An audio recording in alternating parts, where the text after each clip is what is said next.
Hello and welcome back to Buckle Up. My name is Rob Wilson and today I'm doing something a little bit different because we're on the second channel. I'm in my long-term MG HS plug-in hybrid that has very kindly been lent to me, and as part of the testing that I'm going to be doing of this vehicle while I've got it on long-term loan, I thought, why not test out the EV range, because these plug-in hybrids are becoming ever more popular.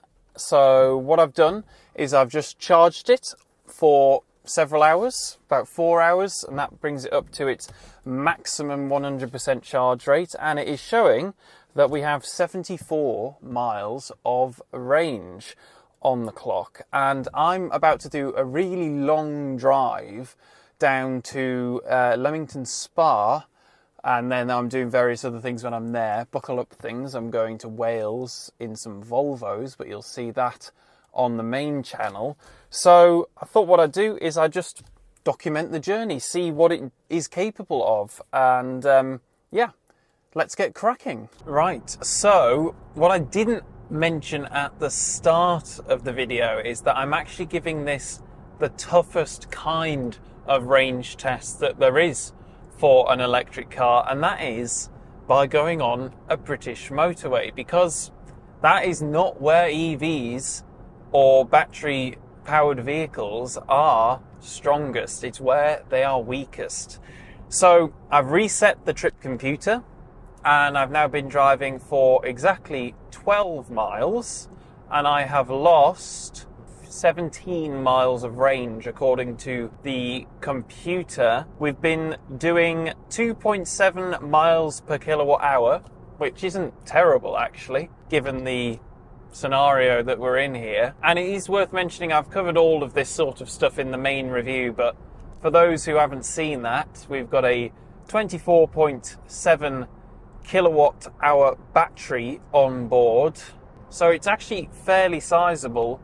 The claimed WLTP range is 75 miles, although obviously it said that it would have 74 miles on the clock, so I'm going off what that said because I don't want to be unfair. But yeah, we're still in EV mode. It hasn't kicked up a fuss or anything at the minute. Obviously, you are capable of travelling on motorways at motorway speeds with just the EV mode on. So yeah, I'll crack back on and I'll catch up with you in another few miles' time. Right, well, I've done a few more miles now. We are past the 25 mile mark. The remaining range is 41 miles. Oh, 40 miles, it's just gone down. And we've just ticked over 26 miles. So that would suggest that we have used 8 more miles than was indicated on the trip computer. We're also up to 2.9 miles per kilo. Sorry, 3 miles per kilowatt hour. That's just ticked over as well. So yeah, we're making good progress. We've been on the road 26 minutes since I reset the trip computer, and all is good. For those who are interested in temperature and stuff like that, because I know that that has pretty drastic effect actually on the efficiency of batteries. It's currently 18 degrees and we're filming this at the very last day of August, so that gives you an idea of the sort of conditions we're in. It has been raining, it's been sunny, it's a bit of a mix, you know, a typical British summer's day actually, really. A bit of it doesn't know what the hell it's doing. But yeah, we will crack on, eat up some more miles and see what happens when we get further down towards the danger zone. Okay, quick sit rep. We have now passed 40 miles on the trip computer and we have an indicated 24 miles of range left. So basically that means we've used 10 miles more range than we've actually done so far over the last 40 minutes, according to the trip computer.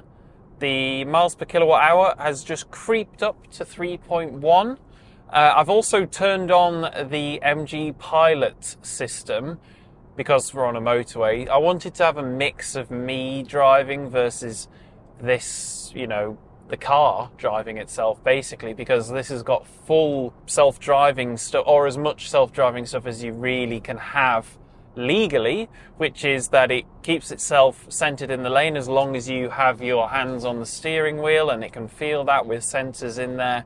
And I've got the adaptive cruise control set up as well, so I'm hooked onto the back of the car in front of me, and yeah, we're ticking along. So all present and correct. Everything seems to be working all right, and yeah, the efficiency's not that bad really so far, given what I'm, you know, putting the car through right now. This is, as I said, you know, worst case scenario, and I thought that was probably the best way of testing it, because, you know, it's always going to be better than this scenario really when you're using it.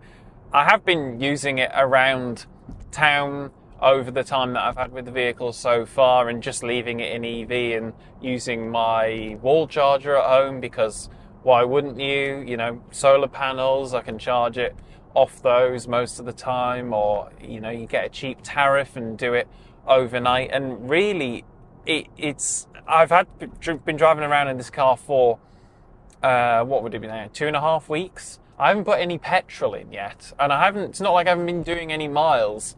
I've done about 500 miles in the car so far. I haven't put a dot of petrol in it. I've got 332 miles of petrol range apparently still left.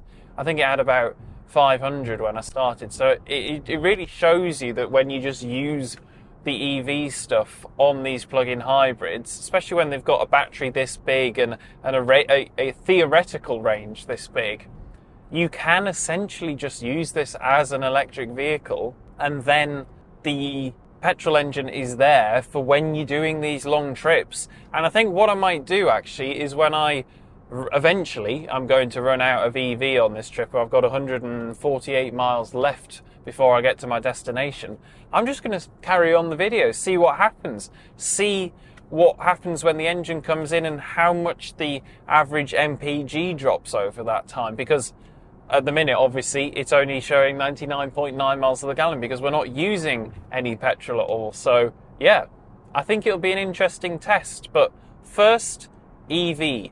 Let's see how we get on in a few more miles' time. Okay, so we're entering the final stretch now. We've passed the 50-mile mark, and we've got 13 miles of range left. So we are 11 miles short of what the computer said would happen when we started this journey. So yeah, interesting. What is also a potential helpful thing now is that we're about to enter a average speed check zone. So I am going to adjust the adaptive cruise control down to 50. There we go.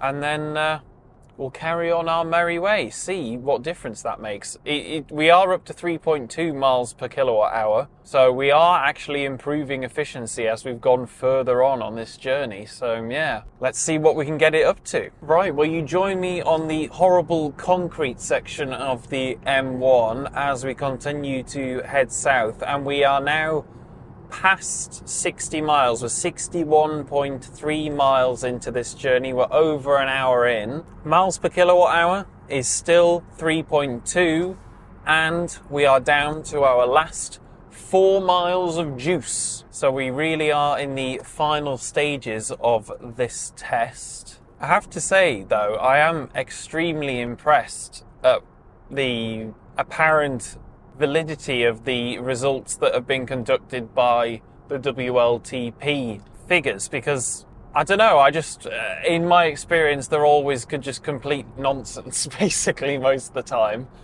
And this car, yes, it's not going to do the full 75 that it said it was going to do, but it's going to get, you know, within 10 miles I would suspect, on a motorway, the worst possible environment for it. So, I mean, that's going to be pretty impressive if that is the case. Oh, it's getting down to the wire. We have actually just increased our miles per kilowatt hour to 3.3 as well. and we are on the final 3 miles. MG Pilot's still keeping us straight and consistent. I think that's the other thing, is it helps to be consistent in terms of the input that you're putting into the throttle and brake, because I can see on my display if, you know, how much percentage of the power that we're using or recouping, because there are 2 different levels of regen that you can use. So there's a limited one and a full one, and obviously you can turn it completely off if you want to, but because we're doing a range test, I thought I'd put it on the maximum that we possibly can. And also, it's worth noting, I have had the air conditioning on this whole time as well. You know, this is not a let's see if we can do everything possible to get to the 75 miles. This is a real world test. So, you know, let's just see what we can do without, you know, doing a whole bunch of mental maths to make sure that I'm only putting 5% of the power down. I didn't want to be uncomfortable while doing this. I'm not going to turn off the aircon and swelter and sweat in here for the sake of it. This is, I think, a much more realistic way of testing a car. Right, it's just ticked over to 1 mile left of EV. I'm also intrigued to see what happens when that said 1 mile runs out. Does it just automatically start the engine up? Who knows? But we have passed 65 miles, 65.1, 65.2 miles done.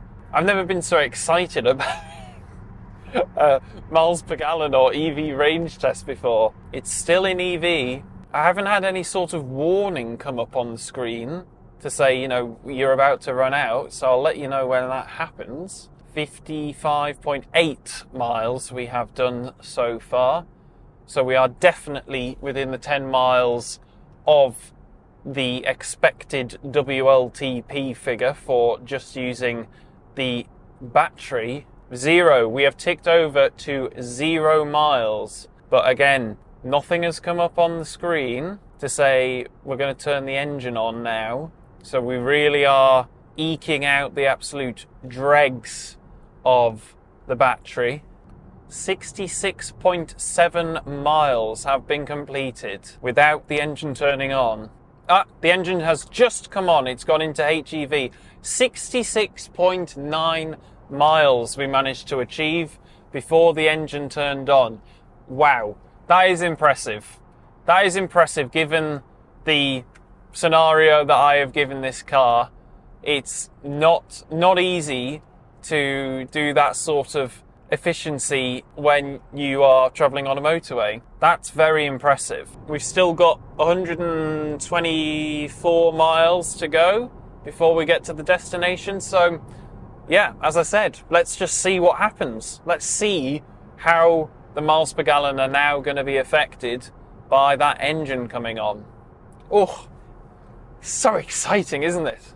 Okay, ladies and gentlemen, so we have now been on the road for 2.5 hours. We've just passed 150 miles on our journey, and now obviously I've been running with the petrol engine on a bit, and it is interesting to watch how the battery range slowly creeps back up, because obviously I've got the regen on max. So it did creep up to about 7 miles at one point. We're back down at 2 now, but obviously I'm in HEV mode at the minute, so I'm just letting the car figure itself out. And it's now saying we're doing 83.1 miles per gallon over the 150 miles we've done. So it is very impressive at that figure. We still do have another 40 minutes of driving, another 37 miles. So we'll see how well that 83 mpg figure holds, because, you know, if you've got a car this size doing that sort of mileage, maybe these plug-in hybrids do work, and the people who are down on the plug-in hybrid should reconsider. But let's see. Right, well, apologies for the lighting situation. First of all, in case you can't tell, it is night time now. I've arrived at my destination. I have done 189.7 miles, and the trip computer says that we have achieved 76.4 miles to the gallon. Our battery is on 0, our petrol range is on 233 miles. So, important things to consider. Yes, plug-in hybrids can absolutely work in the real world if you are willing or have the capability to charge them yourself at home. I think if you had off-street parking or weren't charging it, it then becomes just a petrol car with a big old weight weighing it down in the form of a battery, and therefore is fairly useless in that scenario. But if you can charge it up at home, like I did today, well, yeah, it works. How many other big 5-seat cars with a 500-litre boot can do 76.4 miles to the gallon on a long motorway journey? Not many. Even the diesel ones wouldn't be able to do that. So yeah, very impressive stuff. But thank you very much for watching the video. If you've enjoyed it, please give it a like, comment down below and let me know your thoughts on the HS and plug-in hybrids in general. What do you think? Most importantly though, please subscribe and ding the notification bell, and therefore you will not miss one of our wonderful uploads like this little vloggy thing that we've done today. But yeah, please go and check out the main channel as well, and I will see you in the next one. Bye.